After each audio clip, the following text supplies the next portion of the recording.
Hello, everybody. Nice to meet you. Nice to host you here with the cooperation with the Masa, a digital platform. Usually, we're speaking with the people. We love to see people when we're speaking with them. Unfortunately, due to this Corona situation, we had to think. We call it out of the box, and the amazing guys from Masa thought about this webinar. Um, so for me, it doesn't matter. The only thing that important that you will be able to hear the story and to continue share it with your friends to learn something new. And with your permission, I will start. Of course, Mike and Michael, who can respond, please, if there is something that you want to ask me through my speaking, please be my guest. Don't hesitate. It's not basically a lecture, it's a conversation, and I prefer that everybody will enjoy it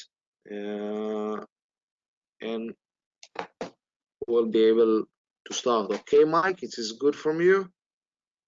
Yeah, okay. Ariel, you are still with us? Amazing. And Michael, you're with us also? And we have Ella. Ella. Amazing. So, hello Ella, and how are you? Hopefully that you can join us to this Masa webinar. I will introduce myself in the beginning. My name is Eyal Dror. I'm 43. Next month I will be 43.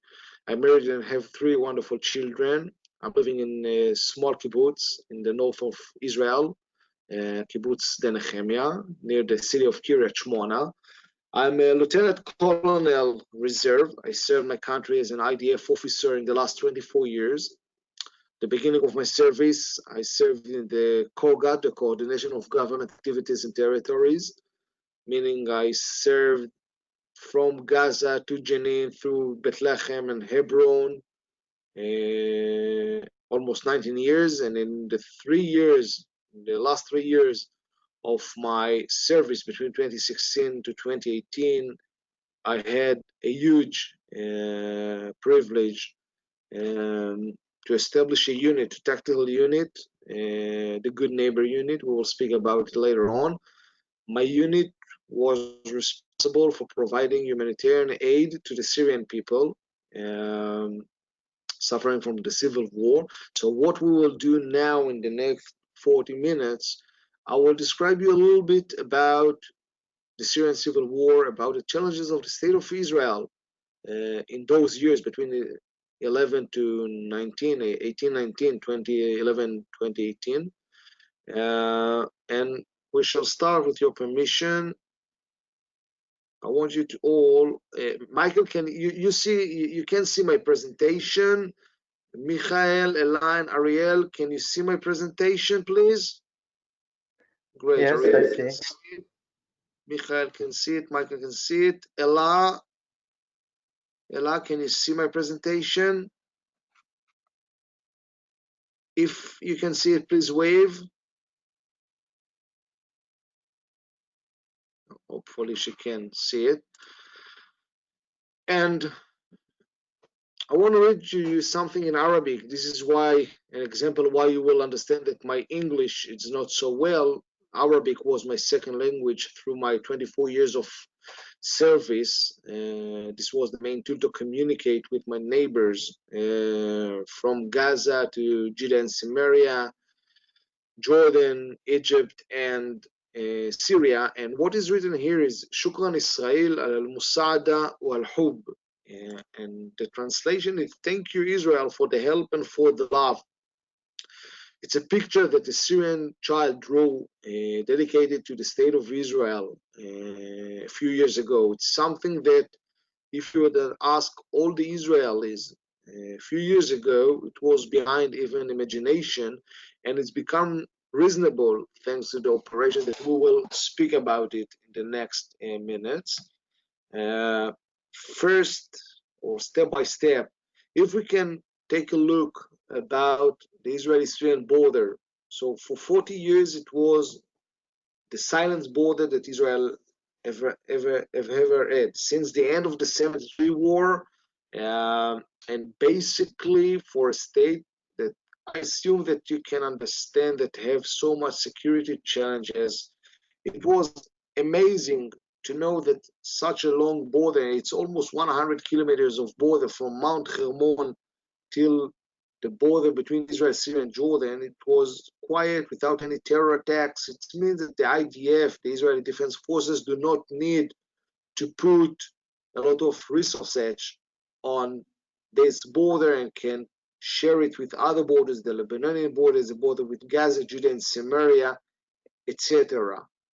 However, something has been changed in 2011. It wasn't connected to the state of Israel. It was a global or an Arabic procedure that happened, and I'm sure that everybody heard about the Arab Spring, which began in Africa and Tunisia and Algeria and Egypt, but very quickly it reached Syria. Basically, we are now just entered the 10th year of the war between Syrian people fighting each other. Began in March 2011 by demonstration, which very quickly became such a tragic event. You can see the pictures. I can guess that it can describe how horrible was the situation in Syria. I just can add that from that war until those days, we have approximately 1 million people lost their lives. Hello, Isaac. Can you hear us, Isaac? If so, please wave. Amazing. How are you? Can you hear us? Can you speak with us? Or just can hear me? If you can hear me, just wave again. Amazing. So I will just make a short return. My name is Eyal Dror. I'm a former lieutenant colonel in the IDF, so 24 years. My country, in my last position, I established the unit, the Good Neighbor Unit, which provided humanitarian aid to the Syrian, and we are just describing what happened on the Israeli-Syrian border and speaking about the Syrian civil war. As I mentioned before, over than 1 million people lost their lives from this war. For today, we can even count almost 7 million people are refugees, meaning they had to escape from their homeland. And I'm not speaking about another some millions that they are now displaced, meaning that they are not living in their own countries, damage for infrastructure. They are living without any electricity, without any hospitals, whatever you think in the normal world, in the Western world that we have in Syria in that days, people do not have. And how it impacted the state of Israel. We found on the Israeli-Syrian border those guys. We found Al-Qaeda, all with their Syrian name, Jabhat al-Nusra, and we found ISIS. Can you try to imagine how an Israeli mother who is living in the southern part of the Golan Heights, knowing that ISIS, those people that swear to destroy and to slaughter Jewish living less than a mile from their homeland. You know, in the southern part of Israel, we have a lot of villages. There are 20,000 Israelis living, and well, they found those terrible people, the ISIS and Al Qaeda, just next to their borders. And one last remark about Syrian people, and it's not a fairy tales. It's something that we have all heard from the Syrian people. They were educated to hate us. They were educated to hate us. I don't know how many of you have visited Mount Bental, but if you were there and you had a possibility to take a look to the border and to see the city, the old city of Kinetra, You could have seen a destroyed city which has been destroyed not because the civil war. It is destroyed between the war between Israel and Syria in the 73. And the reason why the Syrian regime didn't fix it was because they took their children to the city and let them see it and told them that this is because the Israelis, and this is what happened to all of Syria one day. Now it's not fairy tales, it's things that we have heard from the Syrian mothers that we met. But basically, you can see on that map, the black spot is where ISIS, and you can see how close it's to the blue spots, the Israeli places. The green area was controlled by people called themselves rebels, but Al Qaeda was a part of them, and the red was the regime with Hezbollah and Iran. So, because of that tragic event that took over all Syria, we as Israelis, we found ourselves with some of our bitter enemies just across our borders. But our course, our seminar, we are not going to be here to speak about military solutions. I'm going to share with you something else. I'm going to share with you the meaning of embrace the enemy, and we will start it because when we are looking to the other side of the fence, we could have seen people living in these terms, in tents. Can you imagine people living in 2020 in tents? Michael, are you with me? Yes, I Michael, am. great. All the other guys, can you hear me? Zach, Nadine, Masa, please wave. Please wave if you can hear me, if you are still with me. Amazing, Isaac. Amazing. Nadine. Nadine, can you hear us? I can't see if so, but I will continue. So we spoke about people who is living in a tent and sending their children to such schools. Please tell me that in your homelands, in the places that you have came from, you are not going to learn in such a school which look like this, intense. Basically, when we spoke with them, they explained that it is not a school, it's not a place that people are learning in, it's just a place that the children are gathering in order that they will not go outside the street and ISIS or Al Qaeda will take an advantage against us or against other enemies and will use these poor children by giving them some money and they will be able to go and bomb themselves. And please take a look about an emergency room. I want to see if somebody want to wave to me if he will be able to risk his life and go to be hospitalized in hospital that this is emergency room. So please, now it's the time to wave if you will take the chance to risk your lives and go to this hospital. Basically, the manager of this hospital is a dentist, and the doctor that will treat you is a student that learned 2 years in university. This is what happening in the Syrian reality, but something has been changed, and this is the main event of this speaking. I want to share with you what we have done as IDF soldiers and officers for the Syrian people. And our story began in February 2013 while some brave Syrian people reached the border. Brave because, coming to an enemy country after you're educated that we are the devil, well, it's might be very, very risky for your own life. But they were so desperate because the situation, because what I just inform you, I just describe you how they're. Everybody is with me. I hear voices. Amazing. Somebody want to ask a question? No. Okay. So we'll continue. And those people reach the border fence and they ask for help from the Israeli soldiers. soldiers which are, in Israel. We are in 18, 19 years old. It wasn't a government decision. It wasn't a command and orders from general staff. It was just a tactical decision of soldiers, of so human beings reaching the fence, wounded from the war, and understanding that they are their last hope. And those Israeli soldiers decided to open the border fence for those Syrian people and let them go inside Israel. Since that night in February 2013, every night we saw sights like this.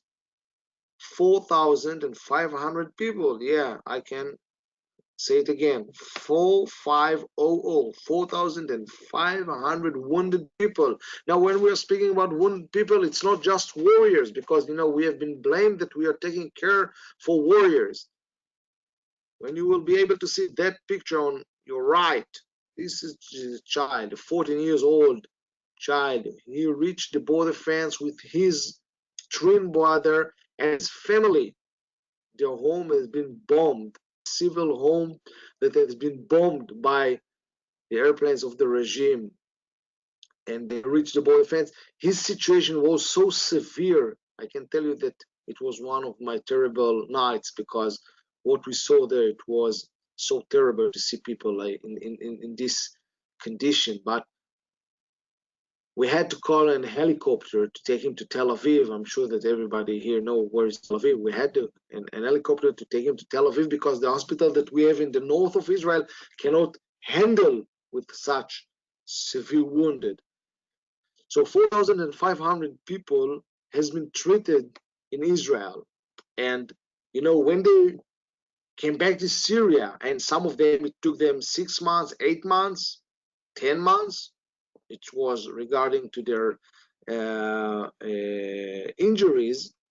But when they came back to Syria, they start to speak to their relatives, to their friends, to their family, and they told them, those Israelis are not the devil.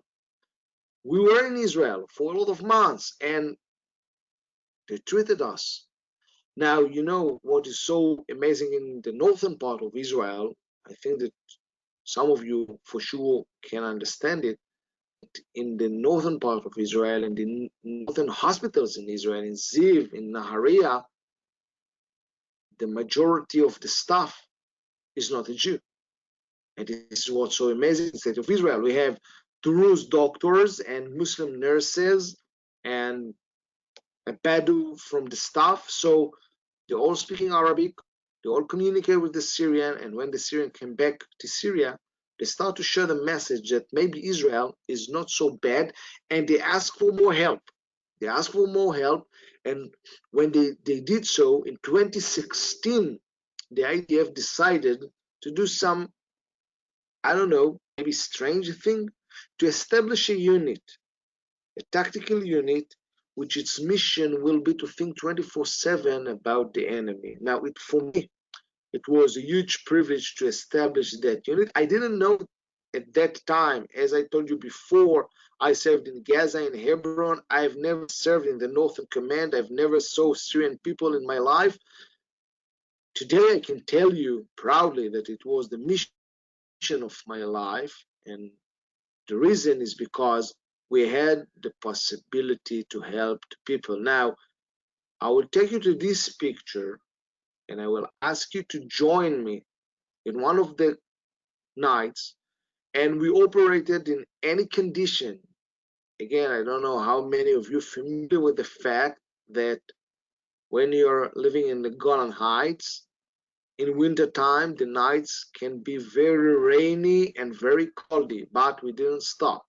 So in one of the nights, we decided to operate an operation through the Good Neighbor Project. This is the name of the old operation, but we chose another name, a doctor's visit, we called it. His mission of this operation was to take care for children, just for children, wounded children, not wounded children, children suffering from chronic diseases, meaning the meaning of increasing the humanitarian aid was that from 2016 we decided to do more things for the Syrian regarding to their request, of course. And this doctor's visit operation, you can see it how it looks like. It's the middle of the night, and the mommy will reach with her son. Some of them, I'm sure, are in the age of your little brothers and sisters. Now, if we will speak about this specific picture, I just want you to try to think as soldiers going the fence. You can see the fence on the left side of this picture, knowing that we are going to face with people that we are not familiar with, and nobody can guarantee that this woman, for example, didn't got a phone call just before she arrived at border fence with some Syrian guy that forced her to deliver a present to the Israelis. You know, in the Middle East, when we are speaking about presents from the kind that make you a huge boom, and he forced her to do so because if not, he will slaughter her children and husband because he's from ISIS or Al Qaeda. It might have been when we reached the border fence. This was one of the things. This was one of the things that we were worried of. Thanks God, nothing happened from these scenarios. But going down, I just want to promise you, it's not like doing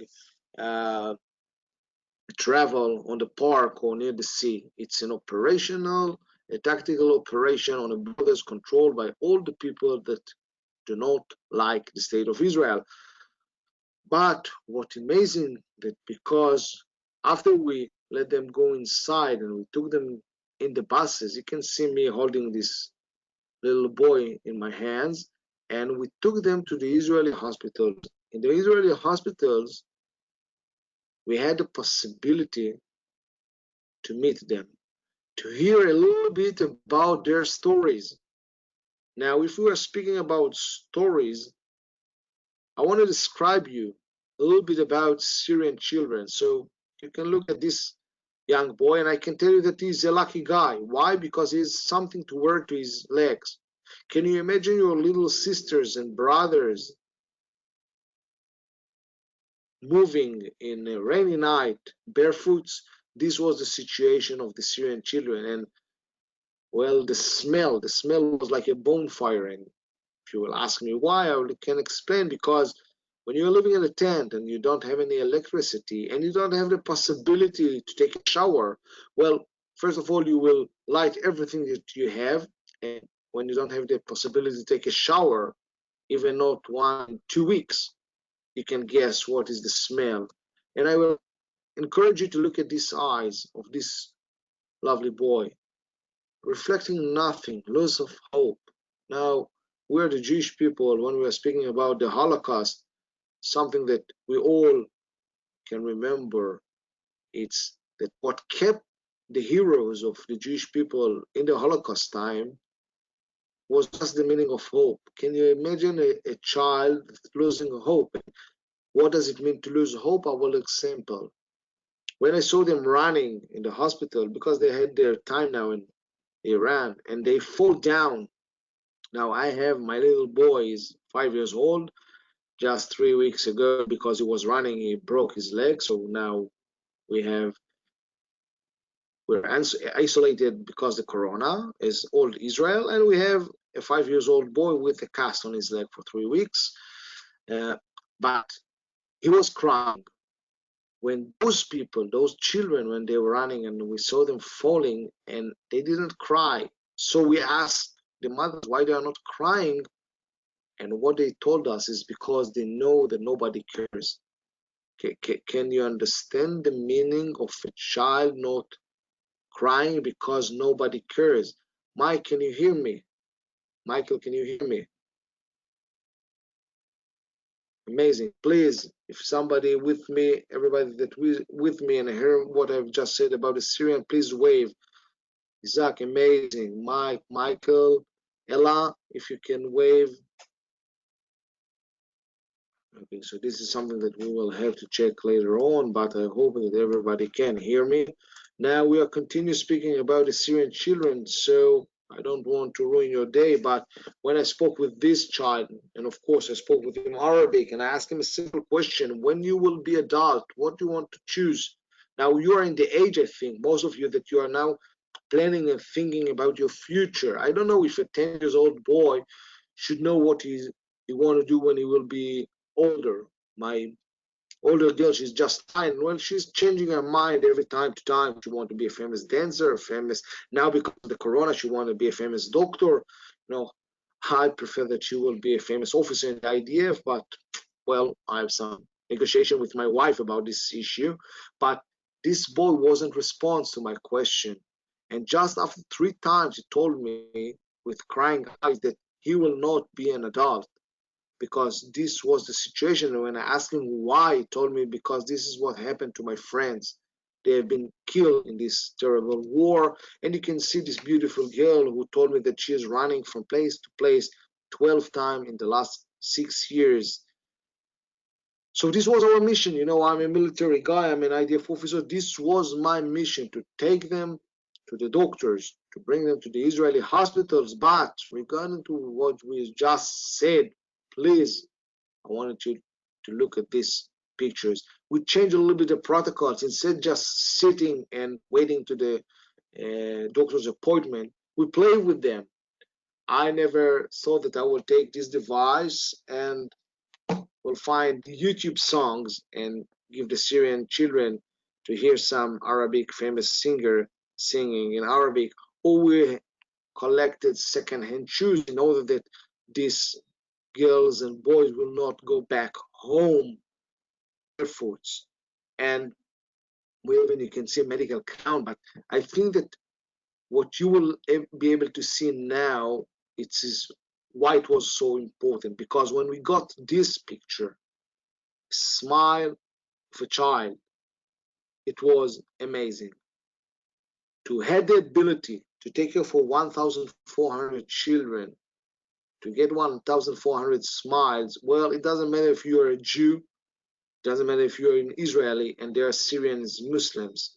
We are all human beings, and it was an amazing opportunity to help them. So 72 doctors visit operation, and they came back again to Syria. You can describe and you can think what they show with the Syrian people about the state of Israel.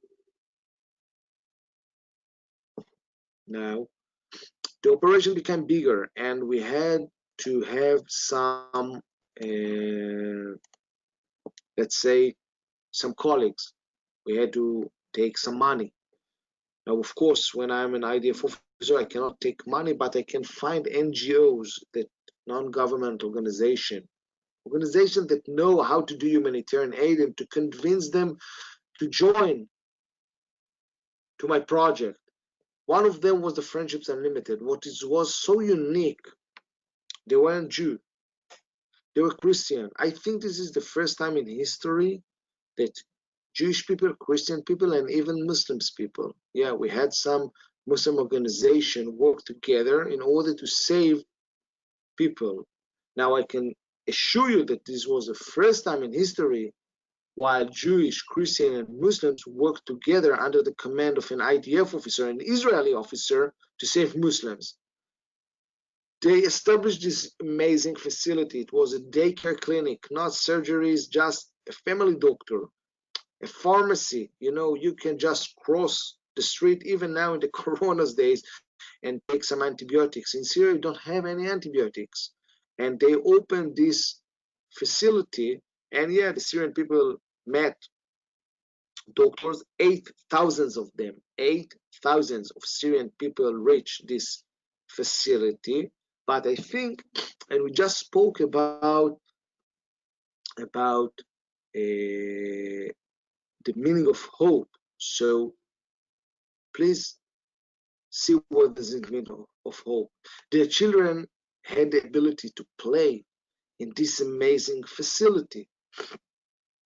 Describe, try to think for yourself, people coming from inferno, and the children have for one day the possibility to react like children, to jump, to shoot a ball, to play with their puppets and dolls, with their toys. You can guess that nothing that you can see here you don't have in Syria. And just to eat an ice cream, we will speak about ice cream later on. And try to guess, try to think for yourselves how many times you're sitting with your friends in ordinary days, not now, in ordinary days, just sitting around the table drinking your coffee, understanding, relaxing, speaking without thinking about horrible things. Those Syrian mothers, well, they didn't have so much opportunities to sit drinking their coffee and not thinking whether they are going to be murdered at that moment, raped, kidnapped, or just that a guy with a gun will enter their home and will steal their very few belongings. They didn't take it as granted. 8,000 Syrian has been treated in this place, and when they go out again to Syria, you can see the bags. It's bags from Israel, and they got some presents, clothes, and food and medicines. And I will invite you again to join with me to another cold night, and you can see on the right side the clue for what we provided. And that I can assure you that when you are building a maternity hospital, now take a look about this carpet, about this purple carpet. I can assure you that it wasn't under my responsibility. I didn't supply them a carpet, but I supply everything else here. And regarding and thanks to this operation, there is more than 1,000 babies were born in Syria, in one of the villages close to the Israeli border. You can again understand the meaning of what we have done for them. And a year after, in 2017, the Syrian people asked for more. They wanted to get some more clothes, and again try to understand the meaning of a coat when you are living in the snow in a tent. It can save your life. It's not just that you will not get some cough and you will be a little bit warm. It will save your life. It will prevent from you to freeze because you don't have any heat warmer or other electricity devices. And 2,000 tons of food from all kinds, which supplies to the Syrian people in order to let them to continue their living. And I promised you something about ice cream. So you can see this picture, and it's from inside. This is why it's so unclear, but you know, when you're getting something from inside, well, it will not be able to be sent by Gmail or WhatsApp. But this is a refrigerator with ice cream, and I got it from one of my colleagues one time, one of the mornings, and frankly, I can say to you that I was a little bit annoyed by this picture because I told my colleague, "Do you think that I'm going to risk my life going to border fence providing you an ice cream? Well, I went there with you. It's an enemy state," and then he was laughing, and I asked him, "What's so funny? I didn't tell you a joke." And he told me, "You remember that last week you sent us some diesel fuel. We provide them, the Syrian people, more than 1 million liter diesel fuel. And do you remember that you provided us a generator?" So at that point, I almost lost it. And I told him, "My friend, don't make me a quiz. I know exactly what I provide you, but what is connected between diesel fuel generator to ice cream? I think that you know the answer." Because the diesel fuel generator, they had the possibility to work this refrigerator. And because this refrigerator, they smuggle ice cream from Damascus. And I can tell you that when he told me that thanks to the state of Israel, the children ate in the first time in their lives ice cream, I felt good. I can agree with you that it is not a life-saving event eating ice cream. But hey, we spoke about hope. This is the meaning of hope. Now, took us 700 humanitarian operation, 2.5 years, 700 times we chose to risk our lives, 700 times we went the border fence between Israel and Syria, 700 times we didn't know if we will come back home to our families. Now, as a commander, as a military commander, I can tell you that one of the most toughest moments was to brief my soldiers, knowing that some of them might be shot at that issue. But 700 times, 4,500 Syrian treated in Israel, 1,400 children treated in Israel, 8,000 Syrian treated in this field clinic, tons, thousands of tons of equipment we provided to the Syrian side. And a year ago, in June 2018, in the summer of 2018, the regime, with the assistance of the Russian, bombed the area that just near the Israeli-Syrian border and reconquer it. What we had to deal is with 50,000 people that ran away from their homes, set 500 meters from the Israeli-Syrian border in a field. Now, as much as it is cold in the wintertime, it's hot in summertime. And when you are living in a field without something above, shelter above your head, it's very problematic. So we provide them 700 tents and a lot of kinds of foods. You can see even the cans, some that you can eat without cooking. And when the regime came closer, we had the time for one last operation. Have ever someone of you ever heard about the white helmets people? Please raise your hand if you ever heard about those people. Okay, you didn't hear about them. So the white people, and there is a very good program on Netflix about them. There were Syrians that treated in Jordan, sponsored by some countries, and the mission was to save Syrian life people. The mission was to save lives. Unfortunately for them, well, they were the first that exposed the world that the regime is using gas in 2014. If you're remembering the red lines for President Obama, and when the regime conquered our area, it was almost sure that they will be executed. And the Prime Minister of the State of Israel got some requests from his colleagues to rescue them. In our area, it was a couple of hundreds of them. Well, I was privileged to coordinate. It was on Friday noon, just before the Shabbat, and I got a phone call, to communicate with them, people that I don't know, but my mission was to guide them just a day after to the border fence. And you can see it in one of the nights. More than 400 people, men and women and children and babies, came to the border fence, crossed to the state of Israel, and their life has been saved in the last operation of the Good Neighbor Project. So there is more than 400 people own their lives to the state of Israel. Now we took them to Jordan. This was the international agreement. We took them to Jordan, and they got new identities, new lives. They are living today in the world, in some countries in the world. They know that the state of Israel saved their lives, and the operation came to an end. Now there is a question, and with this I will finish, and I will let you the permission to ask questions. Was it worth it? Was it worth to risk your life?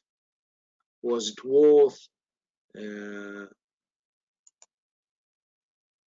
not to sit with your family, not to sleep with your family? Was it worth it? I can tell you as a commander that, yeah, for sure, it was a military mission to secure the Israeli-Syrian border. So for us, it was amazing, for sure. But I think that you can see by these pictures why what we have done is so important. Just a second, I lost some of you. Yeah.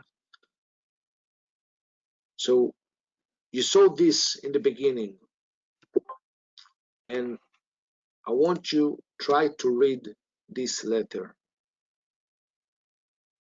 Please wave if you can see this letter. Mike, can you see it?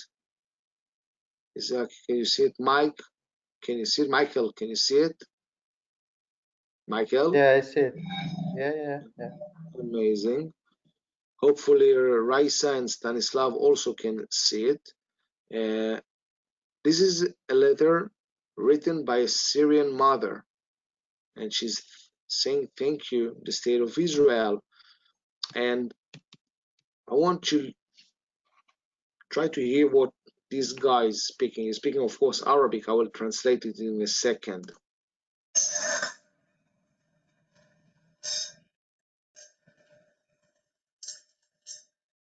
What he's saying, he's saying, نشكر دولة إسرائيل مرة ثانية وثالثة وعشرة. It means that we will say thank you, Israel, 2 times, 3 times, 10 times. And I will read you now a message I got from a Syrian colleague just a day before your escape to Idlib. This is the place in Syria that people still living without the regime. Just 2 sentences written here. كل الشكر والتقدير والاحترام لكم جميعا لن ننساكم أبدا. In English it sounds better. It's thank you very much and a lot of appreciation for all of you. We will never forget you. You know, I can believe him. I can believe him like I can believe this girl. And I want to share with you one last story about this picture. With your permission, it begins like this. Oh, sorry. And it ended like this. The story of this flag of Israel is the story of a 9-year-old girl suffering from very high diabetes. She reached the border fence. She was in a severe condition. The Israeli doctors told me that 24 hours, later, she wouldn't have survived. We took her to the Israeli hospital. She spent there 6 months. And just before she came back to Syria, she drew the flag of Israel. You saw how she tried to draw the Stars of David. It was a little bit complicated for her. But she drew the state of Israel, the flag of Israel. She wrote, and you can see it here, Wiham, the one word, the short word. This is his name, her name, and the international sign of love. And she wrote another name. She wrote the name of Abu Yaqub, the father of Jacob, but she wasn't a religious girl. Abu Yaqub was my Arabic name. This is how I was perceived to the Syrian people. So the flag of Israel, that drawn by a Syrian girl, dedicated to an IDF officer who saved her life. A picture that was behind of an imagination a few years ago and become reasonable thanks to Operation Good Neighbor. This is the story of the Good Neighbor Project. This is the story of the humanitarian aid provided to the Syrian people. Last one remark. I retired the IDF 6 months ago. I'm still doing, of course, reserve. But today I'm speaking about this story.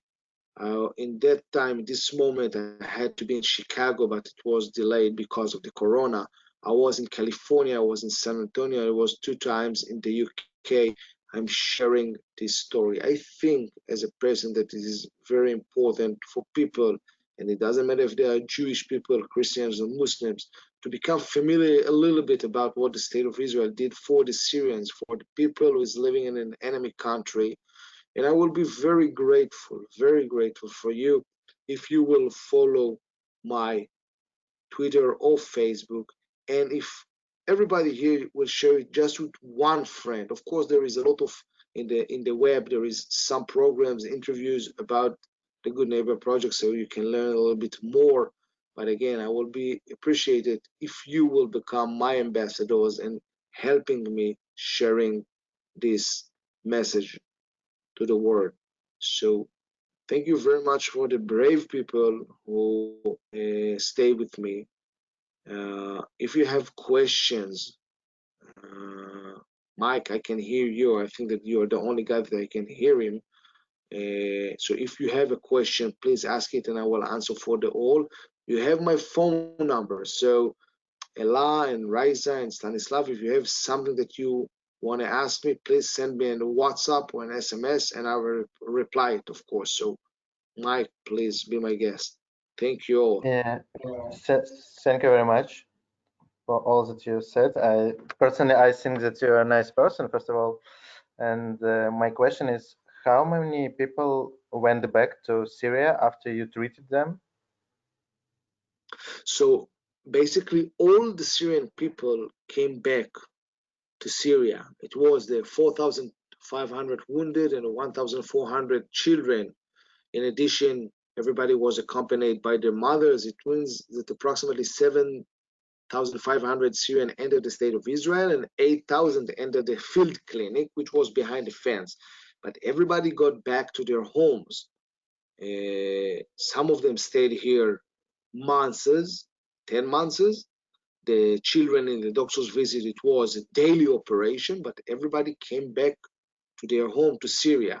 This was the agreement. We didn't have the privilege or the opportunity to let them stay in Israel, but they came back to Syria when the Israeli doctors, not the Israeli military, took the decision. So I didn't have the possibility to force a Israeli doctor to send Syrian people home. Just when the doctor told me that their condition is well enough to go back, we send them back again to Syria.